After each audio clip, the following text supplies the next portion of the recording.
Improving at chess from beginner to intermediate is actually one of the easiest things to do, in my honest opinion. It actually took me just 6 weeks to complete. And so what I was basically doing is I was sitting in my computer chair, just like kind of like now.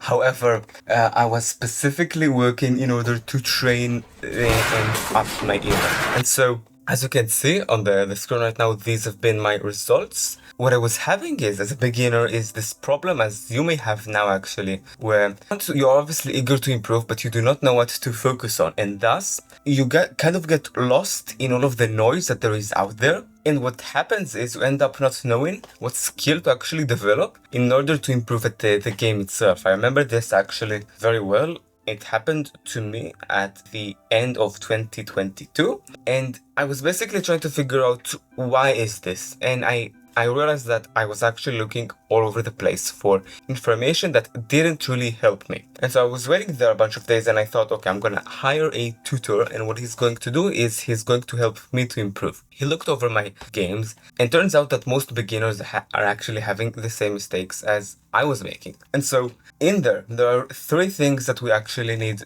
to develop and improve in order to reach this improvement relatively fast. So there's the first thing, which is our thinking system. Basically, how do we think before every move? The second thing is to avoid the blunders, basically, that happen, and the openings that we're going to play. I want you to prepare nearby a book, a notebook, and paper. Open as well your chess.com account. We're going to use that later on. And do yourself a small favor, we're going to talk about very important things to improve at chess. So if you have a phone right now or something like this, do yourself a favor and mute this for the time being, because what we're going to do is actually improve at chess a lot at the moment. So let's actually start. So I've talked about how there are the 3 main topics that we need to improve on at chess. However, each of them is kind of like a skill that we need to improve on and to build in order to get better at the game for next times. Here's our example for improving at a thinking process for a player. I want you to write these questions down because they are a part of the thinking process that we're going to have. And what you want to do is you want to train it in every game that you have. My opponent has done the move knight to e3. You can see from the computer, knight to e3 is the best move. So first of all, I think, what are the downsides of the move knight to e3? This move moves the knight back. Okay? It's not a pleasant thing for any person to do in chess. We wanna usually move our pieces forward. Let's say for a moment that we compare the black and the white pawns to one another. These 2 black pawns, they are more progressed than the opponent's pawns, because there's the principle where we want to move our pieces forward. We usually don't want to move them back, okay, to make more threats to our opponent and to capture more space. Usually this is better. So I think in here, this move is maybe the only move that he can do. Still, it's not a convenient move to make. Now, the second question that I ask is, are there any tactics that my opponent has? Is there a tactic? I do not see a tactic here. And there's this as the second question. Is going to try to attack the weaknesses on here, right? Because there's no pawns that I have that defend them at the moment. I just need to verify what are his plans so that I could see are they a problem and to make my plans. So this basically falls into the question, what are my opponent's weaknesses? I'm gonna do the same thing for him.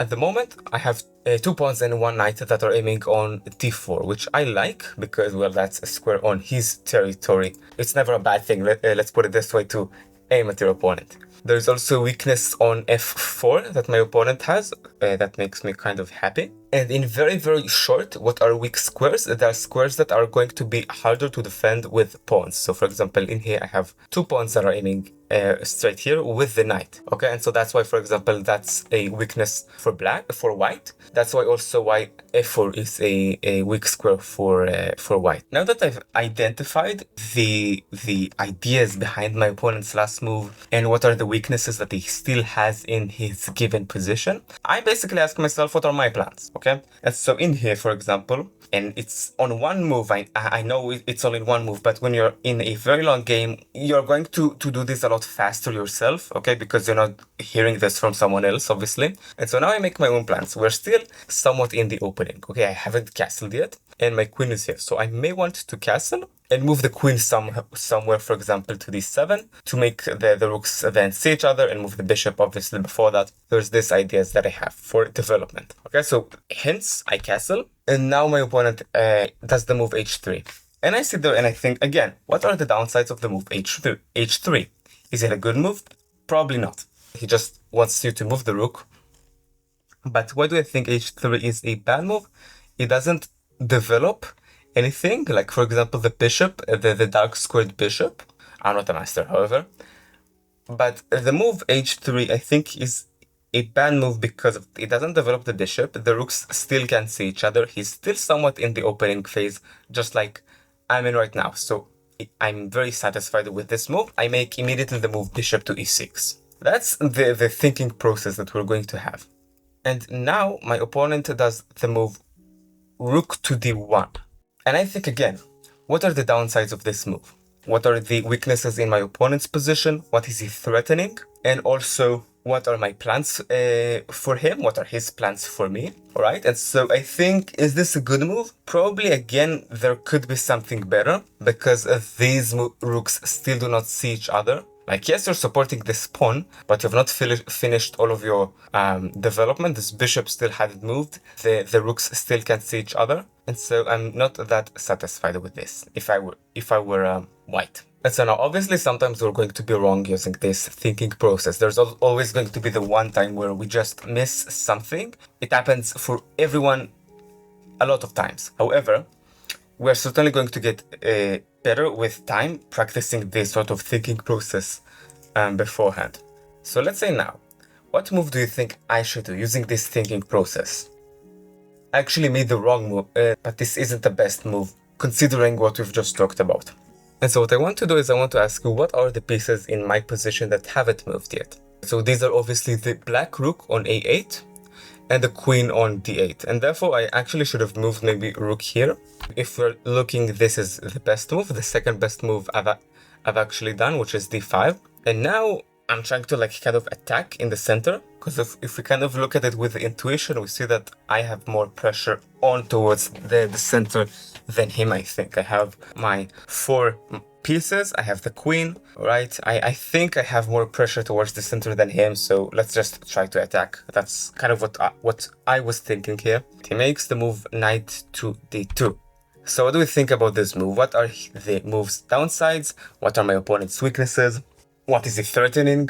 And these type of questions.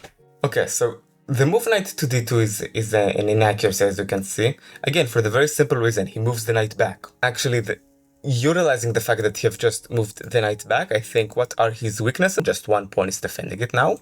And I think due to this, the move that I should do is d4 all of the time, but better ones, in positions where things are not as clear as beforehand. Plus, having a structure is going to be very, very useful when trying to prevent some of the other things like blunders and to improve on our openings. So that is the first skill that we need to work on. It pretty much is 60% of a player's progress and his playing strength, just his thinking of a process, the way that he thinks before a move. And so that is why I wanted to show this first, actually, before the things that may be more common and necessary, because that won't improve you like immediately, like in these 60 days, but it will help you massively like over the next 2 to 3 years of playing chess. Every move, and you can notice how we went actually from an equal position to a lot better because of this thinking process. So before every move I have, what I do is I ask a few simple questions. So the first one is, what is my enemy threatening? And I specifically remove the board so that you could have the time to write this down on the paper and pen that I've asked you to have. Before every move, we ask 1, what are my enemy's threats? 2, what are my enemy's tactics? 3, what are my enemy's last move's downsides? 4th one, what are his weaknesses? Why am I better in the position that I'm at right now? Okay, to try to identify what, if you have an advantage, then why. And the 6th question, the last one, is how do I improve my advantage from there? Okay, and so that's the thinking process that we want to start applying. How do we practice this thinking process? It's very simple. What we're going to do is we're going to go to chess.com or chess, wherever we play chess, and we're going to play versus bots. So we're playing versus the certain bots, whatever level they may be, with the thinking process written and straight in front of us. That's going to make it more natural in our minds and to make our playing a lot more accurate. And in fact, I would advise you to do this right after this video so that you kind of get into the habit of doing this. If you want, I've made a specific course tailored towards improving one's thinking process with more exercises, and that is the first link in the description. Let's now move to the thing which is going to help you in the very short term, the anti-blunders. Alright, so moving to the next skill that we need to develop in order to improve at chess relatively quickly, we now talk about avoiding blunders, basically. So let's take a look into this position and try to understand the thinking that each player had. So pawn takes on g3. I wanted to talk about what do I think about the inaccuracies and things like this, because we're here specifically for the purpose of improving at blunders. F takes on g3. And in here, where black have basically made the blunder. Knight takes on d5. Why is knight takes on d5 a blunder? I want you to pause for a moment and ask, why is this a blunder? Alright, so the reason that this is a blunder, and you can see like he should have actually taken in here instead, and you're going to see now why, is because white can now do the move knight takes on d6. Okay, so you're taking this knight, and there is a discovered attack on this one as well, right? So you're kind of prone to losing a piece basically either way, right? So let's say now c takes on d6, okay? Whatever happens, you're probably losing a piece here at worst, at best. Okay, so c takes on d6, and d takes, and bishop takes on d5. Now you can see the advantage that white has due to being up an entire knight. Let's try to analyze how black was thinking in this example. If we move back before this, now let's say for a moment that you're black. You can, if you wouldn't have known that this is a discovered attack, it would actually make sense to take here. So black is trying to follow a simple principle of material, to basically like capture free material. However, he then makes the move, and probably immediately then what happens is he realizes that this is a blunder. Had this ever happened to you, like where you've made the move, right? Knight, for example, in here, knight to d5, and then immediately then realize that this is a blunder. It's probably what happened here as well. We want to obviously reverse this process to thinking about, is there a move that we can make? And then realize immediately this move is a blunder, and then to discard the move and move to another one. That's the kind of like process that we want to start with first in order to prevent them completely. The more that we're going to do this, obviously, we're going to escape beginner levels and reach way above 1000 as well. And it's going to become a lot easier. So how do we actually do this? Pretty simply, what we're going to do is first of all obviously work a lot on puzzles, because puzzles, they help you to see tactics just like this one, where your opponent could just take and now you've ended up losing. Okay, puzzles will help you to foresee these types of situations in order to prevent them. But you can also set in the thinking process that we've started with this video to try to actively see, is there a tactic for your opponent in order to actually stop this. And so if you remember the 6 questions that you've wrote on the paper, now we can also add to them. We've added what is my opponent threatening, and we can also add what is hanging, because the more that we're going to train what is hanging and what is my opponent threatening, plus with the puzzles, now we kind of like composed a system that helps us to prevent blunders. And there's another thing that you can add if you want, okay, which is, it's a bit more complicated, but you can just like simply ask, if I'm in here and I'm asking, okay, what is my opponent threatening at the moment? And now you ask what is hanging. Most of my things here look like they're not hanging by any means, but his pawn does look like it's hanging. Now we can ask, if I make this move, what is my opponent going to do? What could he possibly do right after this move? Sometimes we wouldn't get the answer, but in other times, like in this example, we clearly would. So first of all, what is my opponent threatening? What is hanging? And what can my opponent do? And obviously, again, the more that we're going to do this with the thinking process, it will be a lot easier with time to prevent blunders and to improve. And I want to emphasize on this because most beginners right here are overlooking this and never improve due to that. A lot of players actually have a very good opening knowledge. They have a lot of theory that they learned. They have a lot of understanding in chess, but they never take the time to actually focus on this very basic idea in chess, and they never improve because of this. I stayed stuck for 4 months below 1000, very simply because of this. Easy to level up. That is especially if you have consumed already a lot of chess videos that are out there. Let's now talk about the third topic that is very, very important for our progress. That is the openings. I go to the analysis board and show you something here very, very quickly. Let's compare for a moment a knight which is on e5 versus a knight which is on a1. If I would ask you in a dark room, okay, without any connection to society or whatever, which knight of this is better, most of the time, what are you going to say? Obviously the knight on e5, right? And why would you say this? Sometimes people are gonna say like they're on the center, they're aiming at the side of our opponent, which is correct, in fact, but there is a simpler way to say this, which is also the main idea behind every chess game that there is. The main idea is we want to control as much squares with our pieces as possible, where we just simply had more space. Now, we do not need to count how much squares do we control in comparison to our opponent, but we have intuition for this. Okay, so in here, for example, the knight controls 8 squares, it's basically an octopus, and this knight controls 2. So obviously, therefore, this one is better. It's why they tell us basically in the openings, try to take over the center, because this will help you to get more activity with your pieces, and that's the idea.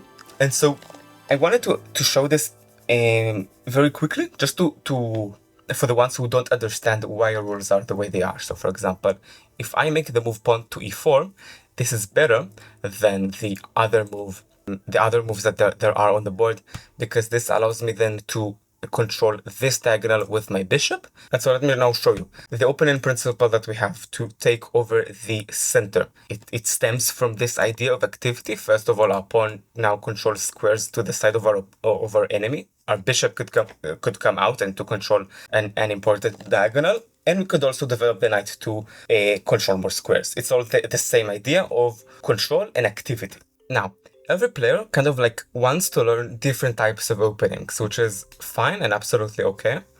I just prefer more the Italian and the Sicilian. I just like them a lot more.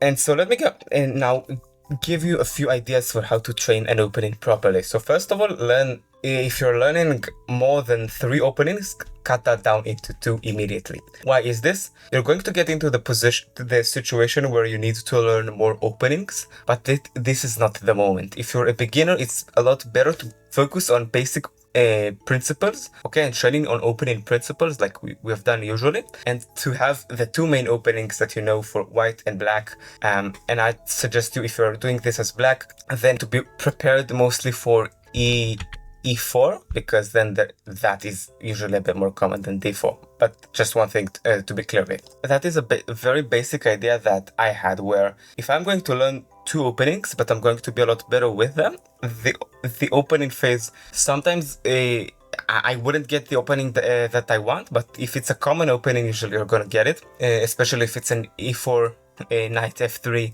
and bishop to c4 opening. And so for opening tips, it's very simply just practicing the basic principles. This is very important to learn the 2 basic openings instead of just like trying to learn multiple openings at the same time. You're gonna see more progress this way. Alright, so let's sum up this video. So first of all, we have talked about how to improve a thinking process and why is this so important and how it's going to make us better naturally. That's the first thing. The second thing is we have talked about how to stop blunders and to prevent them. And the third thing is we have talked about some basic opening knowledge and how to study openings for the best. So if you want, then you can click on the first link in the description, and in there I have my own program to teach beginners how to improve, and I have there a detailed roadmap to improve all the way into intermediate levels. And plus we also train a bit more about blunders and improving one's thinking process in there. And if you want to, of course, you can subscribe and there will be more information like this available to you. And I'll see you in the next video. Bye.